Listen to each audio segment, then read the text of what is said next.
Salut Alex, ça va? Salut Christophe. Nickel, il faut. Les catégories, j'ai pas bien compris comment elles sont composées. Effectivement, alors la dernière fois on en a parlé un peu brièvement pour tout ce qui était combat. En fait, ce qu'il faut comprendre, c'est que chez nous, on va faire des catégories d'âge pour que tout le monde puisse combattre.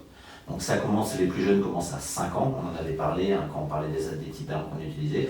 Donc il y a la catégorie des 5-10 ans, donc ça c'est nos plus jeunes, en fait c'est les cadets. Ensuite on a la catégorie des 11-14 ans, donc la partie junior. On a une catégorie un peu spéciale qui est arrivée il n'y a pas très longtemps, qui est celle des 15-20 ans. En gros, c'est la catégorie espoir, pour que les ados en fait, qui viennent participer à la compétition ne risquent pas de tomber sur des champions qui ont déjà beaucoup d'années d'expérience et qui du coup ne pourraient pas performer. Donc on a une catégorie spécialement pour les espoirs.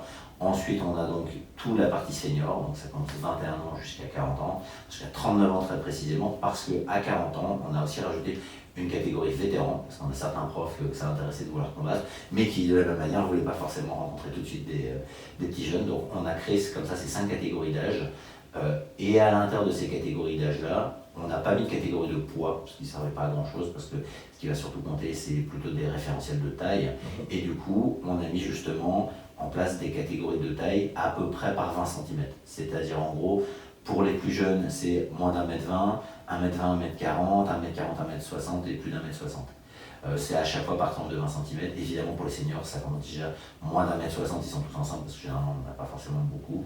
Et pareil, 1m60 à 80, à 82 mètres, etc. Donc on a, enfin, plus d'1m80 en l'occurrence, parce qu'on ne va pas faire plus de 2 mètres, il y aurait 3 gars dans la catégorie, ce serait pas intéressant. L'idée, c'est de pouvoir à chaque fois créer des poules, ce qu'on parlait la dernière fois, que chacun puisse faire beaucoup de combats, qu'ils puissent se rencontrer, mais pas forcément qu'on mette un petit gamin de 1m20 face à un grand gars de 2 mètres, qui n'aurait vraiment aucun sens en termes de catégorie. Donc ce qu'il faut retenir, c'est 5 catégories d'âge-là, 5-10, 11-14, 15, 20, 21, 39, et ensuite 40 et plus, et ensuite par catégorie de taille avec partant de 20 cm. Ok. Alors là, tu as parlé d'âge et de taille, mais les femmes, elles font comment? Eh ben, c'est brouillé. C'est-à-dire, on a volontairement pas voulu mettre de catégorie spécifiquement pour les femmes. Quand on fait du MMA, c'est différent. On a on va dire, le volume musculaire, dès qu'on commence à porter les coups, à mettre des grosses frappes, on va dire, évidemment, ça va avoir une grosse influence. Là, on parle d'un sport sur lequel les touches lourdes étant interdites, on est beaucoup plus sur des notions de vitesse et autres. Et du coup, comme on a mis ces catégories de taille-là, on a fait en sorte que ce soit totalement mixte. Donc une femme en gros d'1m70 affrontera des gars d'aussi 1m70. On ne va pas de la même manière faire rencontrer une femme d'1m50 avec un Golgoth de 2m10. Donc on va avoir, pour les catégories initiales en tout cas, on va faire en sorte de rassembler les gens à peu près par gabarit équivalent. Donc les femmes, elles se débrouillent, elles combattent avec les hommes de la même manière. Et encore une fois, du fait que les frappes lourdes sont interdites, ça n'a jamais posé de problème. D'ailleurs, pour information, l'année dernière, en armes longues, dans les catégories de moins d'1m70, c'est une femme qui a gagné. C'était la seule femme de sa catégorie contre pas mal d'hommes, ça a été gagné. Ok, félicitations à elle. Voilà. Et mais du coup, c'est dommage parce qu'il y a certaines personnes qui vont jamais pouvoir se rencontrer en compétition.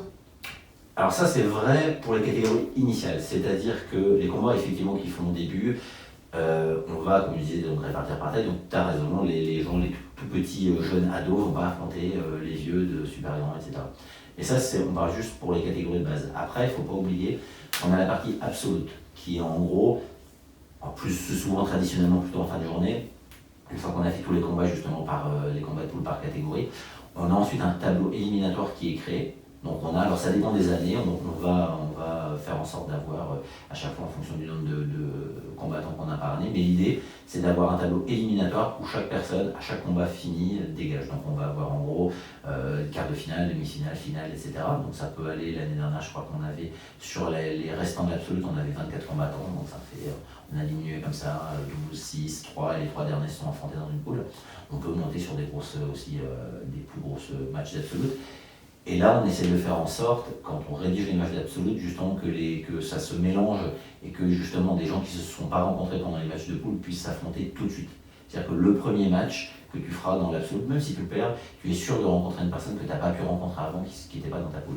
Et aussi que ce soit quelqu'un d'un autre club, enfin on a un petit algorithme qui s'arrange pour calculer ça. Donc effectivement, sur les matchs, on va dire les premiers matchs éliminatoires, on va pas avoir on va avoir que des gens de sa taille, on va pas affronter des gens qui font 40 cm de plus que nous. Par contre, pour l'absolute, on peut avoir des ados de 15 ans face à des énormes Golgoth. Ça c'est arrivé, c'est rigolo. Et ça, c'est pareil, encore une fois, super bien passé. Ok, impeccable. Et pour les démonstrations techniques?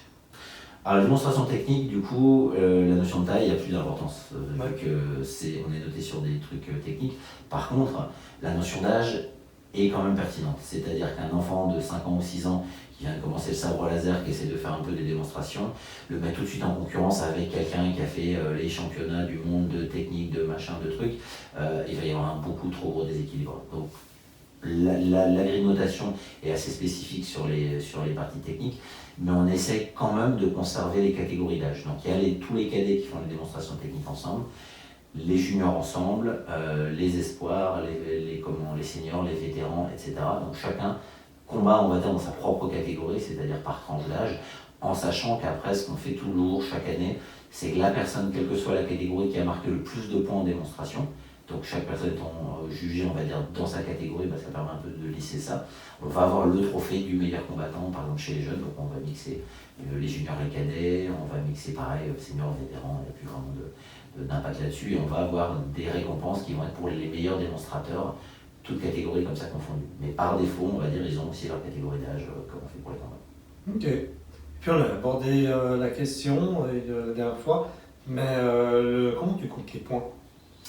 Le comptage des points précis, alors effectivement c'est un bon sujet, mais c'est un petit peu long, je te propose qu'on fasse ça à une autre vidéo. Ok, let's go. Ça marche, ciao. Allez, ciao.